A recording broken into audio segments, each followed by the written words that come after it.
യെരുശലേമിൻ്റെ മനോഹരമായ കാഴ്ചകളിലേക്ക് എല്ലാവരെയും ഞാൻ സ്വാഗതം ചെയ്യുകയാണ്. ഇന്ന് നമ്മൾ കാണുവാൻ പോകുന്നത് യേശു അറസ്റ്റിലായ ഗത്സമന തോട്ടമാണ്. യെരുശലേം പട്ടണം 5 മലകൾ ചേർന്നതാണ്. അതിൽ ഏറ്റവും പ്രധാനപ്പെട്ട മലയാണ് ദ ടെമ്പിൾ മൗണ്ട്. ഇവിടെയായിരുന്നു യെരുശലേം ദേവാലയം സ്ഥിതി ചെയ്തിരുന്നത്.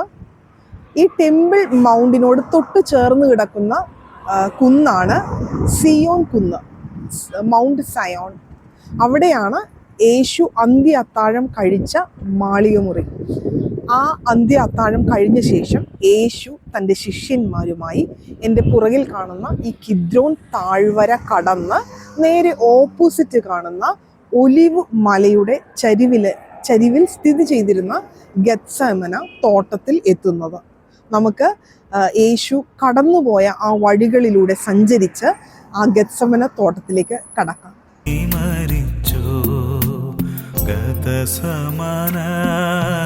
പൂവനത്തിൽ അധിക ഭാരം വഹിച്ചതിനാൽ അതിവ്യഥയിൽ ആയിട്ടും താതനിഷ്ടം നടപ്പതിനനുസരിച്ചു.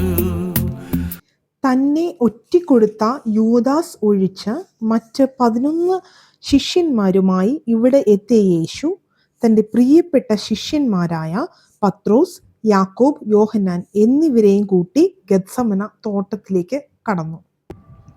ഗാത്ത് ഷെമൻ എന്ന ഹീബ്രു പദമാണ് ഗത്സമന. ഗാത്ത് എന്നാൽ എണ്ണയാട്ടുന്ന ചക്ക്, ഷമൻ എന്നാൽ എണ്ണ. ഈ പേര് വരാൻ കാരണം ഒലിവെണ്ണയാട്ടുന്ന ചക്ക് ഇവിടെ ഉണ്ടായിരുന്നത് കൊണ്ടാണ്. നമ്മൾ നിൽക്കുന്നത് ബൈബിൾ കാലഘട്ടത്തിന് മുൻപ് തൊട്ട് ഇന്നുവരെ ഒലിവെണ്ണയും ഒലിവുകായയും കൃഷി ചെയ്തുകൊണ്ടിരുന്ന ഒലിവ് മലയുടെ ചരിവിലുള്ള ഗത്സമനയിലാണ്. ഇവിടെ ആട്ടിയ തെളിവുള്ള ഒലിവ് എണ്ണയാണ് നാം നിൽക്കുന്നതിൻ്റെ ഓപ്പോസിറ്റായി സ്ഥിതി ചെയ്തിരുന്ന യെരുശലേം ദേവാലയത്തിൽ ശുശ്രൂഷകൾക്കായി ഉപയോഗിച്ചിരുന്നത്. ഗത്സമന തോട്ടത്തിൽ 8 പ്രധാനമായ പുരാതന ഒലിവ് മരങ്ങൾ കാണാം. അവയിൽ പലതും 12-ാം നൂറ്റാണ്ടിൽ ക്രൂസൈഡേഴ്സിൻ്റെ കാലഘട്ടത്തിൽ ഉണ്ടായിരുന്ന ഒലിവ് മരങ്ങളാണ്. മത്തായിയുടെ സുവിശേഷം 26-ാം അധ്യായം 36 മുതൽ 39 വരെയുള്ള വാക്യങ്ങൾ. അനന്തരം യേശു അവരുമായി ഗത്സമന എന്ന തോട്ടത്തിൽ വന്ന് ശിഷ്യന്മാരോട്, ഞാൻ അവിടെ പോയി പ്രാർത്ഥിച്ചു വരുവോളം ഇവിടെ ഇരിപ്പീൻ എന്ന് പറഞ്ഞു. പത്രോസിനെയും സെബദി പുത്രന്മാർ ഇരുവരെയും കൂട്ടിക്കൊണ്ടു ചെന്ന് ദുഃഖിച്ചും വ്യാകുലപ്പെട്ടും തുടങ്ങി, എൻ്റെ ഉള്ളം മരണവേദന പോലെ അതിദുഃഖിതമായിരിക്കുന്നു. ഇവിടെ താമസിച്ച് എന്നോടുകൂടി ഉണർന്നിരിപ്പീൻ എന്നവരോട് പറഞ്ഞു. പിന്നെ അവൻ അല്പം മുമ്പോട്ട് ചെന്ന് കവിണ്ണു വീണു, പിതാവേ, കഴിയുമെങ്കിൽ ഈ പാനപാത്രം എങ്കിൽ നിന്ന് നീങ്ങിപ്പോകണമേ. എങ്കിലും ഞാൻ ഇച്ഛിക്കും പോലെയല്ല, നീ ഇച്ഛിക്കും പോലെ ആകട്ടെ എന്ന് പ്രാർത്ഥിച്ചു. ജീവനറ്റ പാപികൾക്കു നിത്യജീവൻ കൊടുപ്പാനായി നീ മരിച്ചു. നിത്യജീവൻ കൊടുപ്പാനായി നീ മരിച്ചു. ഗതസമന പൂവനത്തിൽ അധിക ഭാരം. ലൂക്കോസിന്റെ സുവിശേഷം 22-ാം അധ്യായം 41 മുതൽ 44 വരെയുള്ള വാക്യങ്ങൾ. താൻ അവരെ വിട്ട് ഒരു കല്ലേറു ദൂരത്തോളം വാങ്ങിപ്പോയി മുട്ടുകുത്തി, പിതാവേ, നിനക്ക് മനസ്സുണ്ടെങ്കിൽ ഈ പാനപാത്രം എങ്കിൽ നിന്ന് നീക്കേണമേ. എങ്കിലും എൻ്റെ ഇഷ്ടമല്ല, നിന്റെ ഇഷ്ടം തന്നെയാകട്ടെ എന്ന് പ്രാർത്ഥിച്ചു. അവനെ ശക്തിപ്പെടുത്തുവാൻ സ്വർഗത്തിൽ നിന്ന് ഒരു ദൂതൻ അവന് പ്രത്യക്ഷനായി. പിന്നെ അവൻ പ്രാണവേദനയിലായി അതിശ്രദ്ധയോടെ പ്രാർത്ഥിച്ചു. അവൻ്റെ വിയർപ്പ് നിലത്തു വീഴുന്ന വലിയ ചോരത്തുള്ളി പോലെയായി. ഇതാണ് ദ ചർച്ച് ഓഫ് ആഗണി അല്ലെങ്കിൽ ബസിലിക്ക ഓഫ് ആഗണി. മറ്റൊരു പേരാണ് church of all Nations.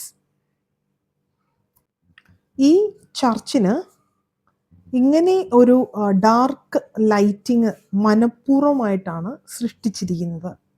Italian architect Antonio ബർലൂസിയാണ് ഇപ്രകാരം ഡാർക്ക് ആൻഡ് ഗ്ലൂമി അറ്റ്മോസ്ഫിയർ ഈ ചർച്ചിന് ഡിസൈൻ ചെയ്തത്.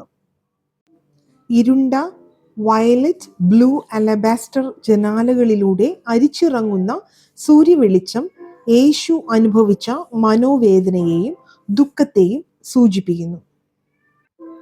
ഈ ഡോം ആകൃതിയിലുള്ള മേൽക്കൂര കടും നീല നിറത്തിലുള്ള പെയിന്റിൽ നക്ഷത്രങ്ങൾ ചെയ്തിരിക്കുന്നത് രാത്രിയെ സൂചിപ്പിക്കുന്നു. യേശു അതിശ്രദ്ധയോടെ പ്രാണവേദനയിലായി പ്രാർത്ഥിച്ച കല്ലാണ് നാം അൾത്താരയിൽ കാണുന്നത്. ഇവിടെ ഒരു ചർച്ച് ആദ്യം പണിതത് ബൈസന്റൈൻ കാലഘട്ടത്തിലാണ്. ആദ്യ ചർച്ചിൻ്റെ മൊസൈക്ക് ഫ്ലോറാണ് ഇവിടെ കാണുന്നത്. അതേ ഡിസൈൻ തന്നെയാണ് പിന്നീട് ഈ ചർച്ച് മുഴുവനായി പണിതത്. ഇവിടെ ഉണ്ടായിരുന്ന ദേവാലയം പല കാലഘട്ടങ്ങളിലായി നശിപ്പിക്കപ്പെട്ടു. അവസാനമായി ഈ ചർച്ച് ഇപ്പോഴത്തെ മാതൃകയിൽ പണിതത് 20-ാം നൂറ്റാണ്ടിലാണ്. 12 ലോക രാഷ്ട്രങ്ങൾ ഈ ചർച്ച് പുതുക്കി പണിയുവാൻ സംഭാവന ചെയ്തു. അതുകൊണ്ട് ഈ ചർച്ചിനെ ചർച്ച് ഓഫ് ഓൾ നേഷൻസ് എന്ന് വിളിക്കുന്നു. Argentina, Belgium, Brazil, Canada, Chile, England, France, Germany, Italy, Mexico, Spain, America, ഈ 12 രാജ്യങ്ങളുടെയും നാഷണൽ സിംബൽ അതിൻ്റെ ഡോമുകളിൽ കാണാം. ഈ തൂണുകളുടെ മുകളിൽ സ്ഥാപിച്ചിരിക്കുന്നത് യേശുവിൻ്റെ 4 സുവിശേഷങ്ങൾ എഴുതിയ മത്തായി, മർക്കോസ്, ലൂക്കോസ്, യോഹന്നാൻ എന്നിവരുടെ രൂപങ്ങളാണ്.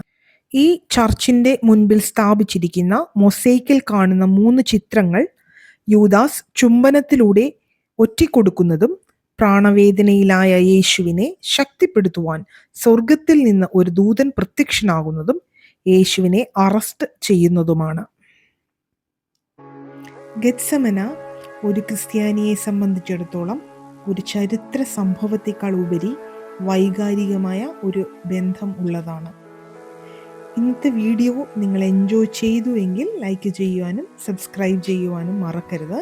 വീണ്ടും യെരുശലേമിൻ്റെ മനോഹരമായ കാഴ്ചകളിലേക്ക് കണ്ടുമുട്ടുന്നതുവരെ എല്ലാവർക്കും ഗുഡ് ബൈ.